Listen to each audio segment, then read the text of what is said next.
Welcome to The Explainer. Today, we're going to talk about a word that gets thrown around all the time, but it's so often misunderstood: strategy. We're diving into Richard Rumelt's incredible book, Good Strategy/Bad Strategy, to give you a really clear way to tell a brilliant plan from, well, a bunch of dangerous fluff. Let's get right into it. So, let's start with something you've probably heard before, in one form or another. This quote from a CEO at a conference sounds so tough, so determined, right? It's the kind of thing that gets a lot of head nodding in a boardroom. It just screams grit and resolve. But what if that's actually terrible advice? What if this whole idea of never quitting isn't just a bad strategy, but an actively harmful one? I mean, think about it. It could just be a recipe for blindly throwing good money after bad. This isn't just some theory.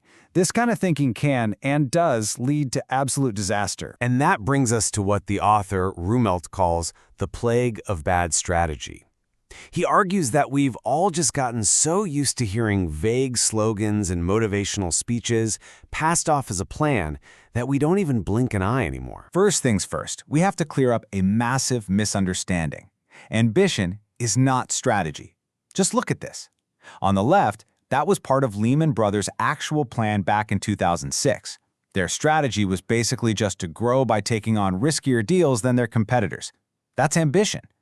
On the right, that's what strategy really is, a thought-out response to a specific challenge. Lehman's ambition wasn't connected to a real strategy, and we all know how that story ended in 2008. The good news is, bad strategy is actually pretty easy to spot once you know the signs. Rumelt gives us 4 key hallmarks. First, there's fluff, that corporate speak word salad that sounds super smart but means absolutely nothing. Then there's the failure to face the challenge. That's when everyone pretends the elephant in the room isn't there. Next, mistaking goals for strategy. A wish list is not a plan, people. And finally, bad objectives. That's my favorite. A dog's dinner list of tasks that just pulls everyone in a million different directions. Okay, so if that's the disease, what's the cure? This is where Rumelt gives us a really powerful, super clear framework. He calls it the kernel of a good strategy. And this, right here, is the core of what we're talking about today. A good strategy has 3 essential parts, and they have to lock together perfectly. If any one of them is weak or missing, the whole thing just collapses. It starts with a diagnosis, which leads to a guiding policy, which is then put into motion by a set of coherent actions. All right, let's break that down. It all starts with the diagnosis. Now, this is not just a summary of the facts. A good diagnosis is an act of judgment. It cuts through all the noise and complexity of reality to pinpoint the critical aspect of the challenge, the part you can actually do something about. So, once you have that sharp diagnosis, it basically points the way to the second piece of the kernel, the guiding policy. This is your overall approach, your game plan. It creates advantage by funneling all your energy in one specific direction. And just as important, it helps you say no to all the other distracting paths you could take. But a diagnosis and a policy are totally useless without the final piece of the puzzle: coherent actions. And Rumelt is so insistent on this point. These aren't just implementation details to be worked out later. The actions are the strategy. They are the coordinated, real-world steps that bring the guiding policy to life. Without them, all you have is a nice idea on a PowerPoint slide. Okay, I know this might still feel a little bit abstract, so let's look at how this kernel works in the real world, because this is where you can see the incredible power it has. I want you to think about Apple in 1997. The company was literally weeks away from going bankrupt. Its business was a total mess, a sprawling, confusing product line that was losing a ton of money. When Steve Jobs came back, his diagnosis was brutally simple. Apple's biggest problem was its own complexity. It was trying to do way too much for way too many people. And you can see that here. They had 15 different desktop computer models. 15! Just imagine trying to market and support all of those. It was chaos. So his guiding policy became one of ruthless focus. And he translated that policy into a set of incredibly dramatic, coherent actions. He wasn't just going to trim a few things here and there. He was going to fundamentally redesign the entire logic of the business. And the result of that coherent action? He took those 15 desktop models and he cut them down to 1.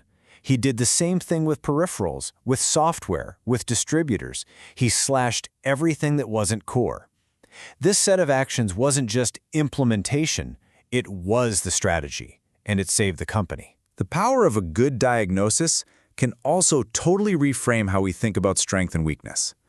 Let's look at a much older story that we all know, David and Goliath. It's the ultimate underdog tale, right? Well, a bad diagnosis, the one that everybody else had, sees David as completely and hopelessly outmatched. But look at this. A good diagnosis tells a totally different story. David's lack of armor isn't a weakness, it's an advantage. It gives him speed. His sling isn't a toy, it's a precision, long-range weapon. And Goliath's massive strength? Well, it hides a fatal flaw. He's slow, and he has a critical vulnerability. The diagnosis changes everything. It's the same thing with Sam Walton. His genius wasn't just building discount stores. His genius was his diagnosis. The conventional wisdom at the time said you needed a town of at least 100,000 people to support a big store. But Walton's insight, his diagnosis, was that the fundamental unit of his business wasn't the store, it was the network of stores, all tied together by amazing logistics. That diagnosis unlocked a kind of efficiency that his rivals literally couldn't even see. Now, here's what's really great about all of this. You do not need an MBA or a PhD to use this framework. Rumelt argues that absolutely anybody can start to develop their own strategic eye just by making a small shift in how they think. So how can you start doing this? How can you spot the difference between good and bad strategy in your own world, at your job, or even in your personal life? Well, it starts with one really simple but profound mental adjustment. Here's the shift. Stop seeing strategy as a perfect set of instructions that you have to follow no matter what. Instead, see it as an educated guess, a hypothesis. Thinking about it this way is so freeing, because if it's a hypothesis, you're allowed to test it. You're expected to learn and adapt. It's the difference between blindly following a flawed plan off a cliff and intelligently navigating your way toward a goal. By simply asking, wait a minute, what's the actual diagnosis here? And are these actions really coherent? Do they actually work together?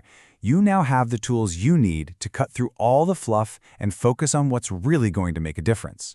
So the question I want to leave you with is this: what bad strategy are you going to challenge tomorrow?